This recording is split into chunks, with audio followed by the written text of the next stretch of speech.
Having descended into the abyss, the divers pressed on, their lights cutting through the gloom. Each sweep of their beams revealed only more of the ocean's desolate floor. The pressure mounted, both physically and mentally, as the search continued. Time was a precious commodity, and the cold seeped into their bones. Suddenly, a shape emerged from the murk, a rectangular form, partially buried in the silt. It was the shipping container. A collective sigh of relief echoed through their comms, but the real work was just beginning. Carefully, the divers approached, their movements deliberate and cautious. The container's integrity was unknown, and any sudden impact could compromise it. They began a meticulous inspection, searching for points to attach the rigging. Years of submersion had taken their toll. Rust and corrosion covered every surface. Finding secure points was a challenge. After what seemed like an eternity, they identified suitable locations. The divers worked in tandem, attaching heavy-duty slings to the container's frame. Each connection was tested, ensuring it could bear the immense weight. With the slings in place, they moved on to the lift bags. These inflatable devices would provide the necessary buoyancy to raise the container. One by one, the lift bags were attached and slowly inflated. The container groaned under the strain, threatening to break apart. The divers held their breath, waiting to see if their efforts would hold. Slowly, agonizingly, the container began to rise. A cloud of silt erupted around it, further reducing visibility. The ascent was painstakingly slow, a battle against gravity and the crushing pressure. The recovery team monitored the progress from above, their instruments displaying the container's depth. Tension filled the control room as the load neared the surface. Finally, the container breached the water, its rusted form glistening in the sunlight. The recovery ship's crane swung into action, carefully hoisting the container onto the deck. The deck crew secured the load, their faces etched with anticipation. The moment of truth had arrived. With bated breath, they began to open the container. The heavy doors creaked open, revealing a dark interior. As the light flooded in, they saw them. Sealed bundles, neatly stacked and carefully preserved. Eager hands tore into the packaging, revealing the treasure within. Luxury watches, sparkling and pristine, lay nestled in velvet-lined cases. Gasps of astonishment filled the air. These were no ordinary timepieces. These were Graff Diamond's hallucination watches, each worth a fortune. A quick assessment valued it at $120 million. The crew erupted in cheers, their exhaustion forgotten in the face of such a discovery. The deep-sea salvage mission had been a resounding success. The ocean had relinquished its treasure. The successful recovery was a testament to the team's skill and perseverance. But the story of the hallucination watches was only just beginning. Each watch was a masterpiece of craftsmanship. The watches were a testament to human ingenuity. The divers had risked everything to retrieve them. Now, they were safe on the deck of the Argonaut. The crew began to carefully catalog their find. Each watch was placed in a secure case. The treasure was carefully guarded. The Argonaut turned towards home. The ship was laden with precious cargo.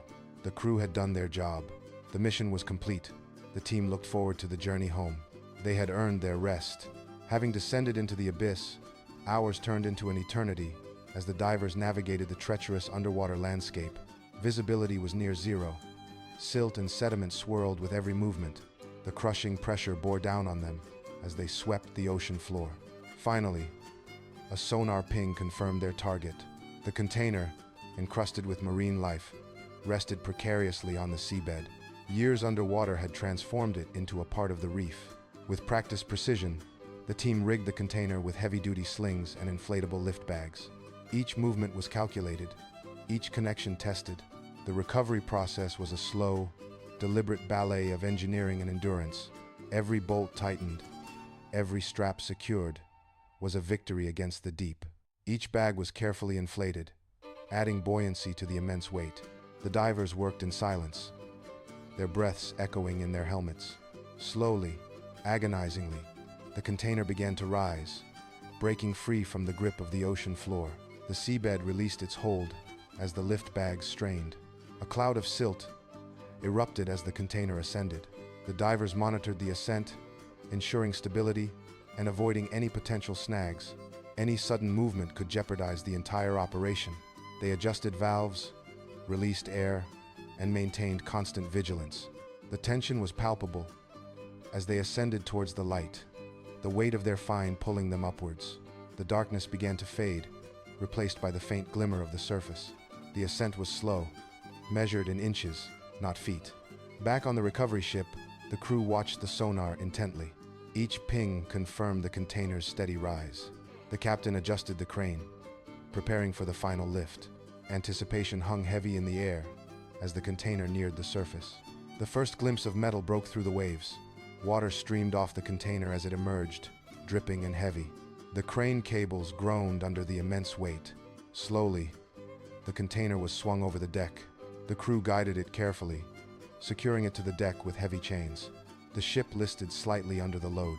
With the container secured, the divers surfaced, exhausted but triumphant. They clambered aboard, shedding their heavy gear. The real work was about to begin. The captain gathered the crew around the container. The air crackled with anticipation. With a grinding of metal, the container doors were forced open. The hinges screamed as they were wrenched apart. Inside, sealed bundles were stacked neatly. Each bundle was wrapped in waterproof material. The crew exchanged excited glances. The first bundle was carefully opened. Inside, nestled in protective foam, were luxury watches. Each watch sparkled, even in the dim light.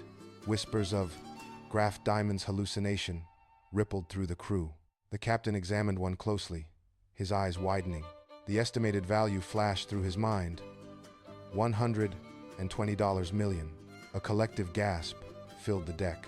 The sunken container had yielded a treasure beyond their wildest dreams. The crew began carefully unloading the remaining bundles. Each watch was a masterpiece of craftsmanship. The recovery ship was now a floating vault. The captain radioed the news to headquarters. The successful salvage operation was complete. The ship turned towards port, laden with its precious cargo. The divers celebrated their victory, knowing they had earned their pay. The ocean held its secrets close, but this time, they had prevailed. The legend of the sunken treasure would live on. The Graff Diamond's hallucination watches were on their way home. The deep sea had given up its prize. The tension was palpable as they ascended towards the light, the weight of their find pulling them upwards. The ascent felt like an eternity, each meter bringing them closer to the surface and the unknown. Back on the deck of the Argonaut, the crew secured the container, its barnacle-covered exterior hinting at its long submersion. The winches groaned under the immense weight as the container was lowered onto the deck. A collective breath was held as the moment of truth approached. The air crackled with anticipation as the container doors were breached. The heavy bolts screeched as they were forced open, revealing the contents within. Inside, neatly stacked and sealed, were bundles wrapped in waterproof material. Years of submersion had taken their toll, but the protective wrapping seemed intact. With gloved hands, the crew carefully unwrapped the packages, revealing a treasure trove of luxury watches. Each timepiece was a Graff Diamond's hallucination, a masterpiece of horology valued at millions. A gasp rippled through the crew as the first watch was revealed, its dazzling array of colored diamonds catching the light. The light danced across the facets, creating a mesmerizing spectacle. Captain Eva Rostova, a veteran of countless salvage operations, felt a thrill course through her. She had seen valuable cargo before, but nothing like this. Incredible, she breathed, her voice barely audible above the hum of the ship's engines. Her eyes widened as she examined the intricate details of the watch. The watches, each a unique constellation of precious stones, were more than just valuable. They were works of art. They were a testament to human creativity and craftsmanship. The crew worked with focused energy, carefully cataloging and securing each watch. Each movement was deliberate, each touch gentle, mindful of the priceless cargo. The ship's cargo hold was quickly transformed into a temporary vault, each watch nestled in protective foam. The foam conformed to the shape of each watch, ensuring its safety during transport. The news of the discovery spread like wildfire through the Argonaut. Whispers turned into excited chatter as the magnitude of the find sunk in. The divers, exhausted but elated, were greeted as heroes. Their bravery and skill had paid off in a way they could never have imagined. Even the most seasoned members of the crew couldn't help but marvel at the sheer opulence of the find. The watches glittered under the artificial lights, a dazzling display of wealth and artistry. The sunken container had yielded a fortune, a staggering $120 million discovery. The sheer scale of the find was almost unbelievable. It was the kind of discovery that changed lives, rewriting futures in an instant. The implications of such a find rippled through the ship. For Captain Rostova, it was the culmination of years of hard work and unwavering belief in the potential of the deep. Her dedication had finally been rewarded in the most spectacular way. The successful salvage operation was a testament to the team's skill, perseverance, and unwavering determination. Their teamwork had overcome the challenges of the deep sea. It was a victory against the odds, a triumph over the unforgiving power of the ocean. The ocean's depths had tested them, but they had emerged victorious. As the Argonaut turned towards port, its precious cargo secure, a sense of quiet satisfaction settled over the crew. The engines hummed a steady rhythm as they charted their course home. They had faced the abyss and emerged victorious, bringing a lost treasure back to the world. Their names would forever be linked to this extraordinary discovery. The ocean, as always, remained a mystery, but for now, they had unlocked one of its secrets. Its vastness held countless other secrets, waiting to be discovered. The weight of the discovery settled on them, a mixture of awe and responsibility. The responsibility of safeguarding such a valuable and historically significant find. The hallucination watches were more than just a financial windfall. They were a piece of history, a testament to human artistry. They represented the pinnacle of luxury and the enduring power of beauty. As the sun dipped below the horizon, painting the sky in hues of orange and gold, the Argonauts sailed on. The sky mirrored the colors of the precious stones they carried. Its mission was complete, its crew forever bound by the shared experience of this extraordinary find. The shared experience had forged a bond that would last a lifetime. The deep sea had yielded its treasure, and the world would soon marvel at its beauty. The world awaited the unveiling of this incredible discovery. The story of the Argonaut and its crew would be told for years to come. The treasure would be displayed for all to see. The watches were a marvel. The crew had earned their rest. The ship sailed on.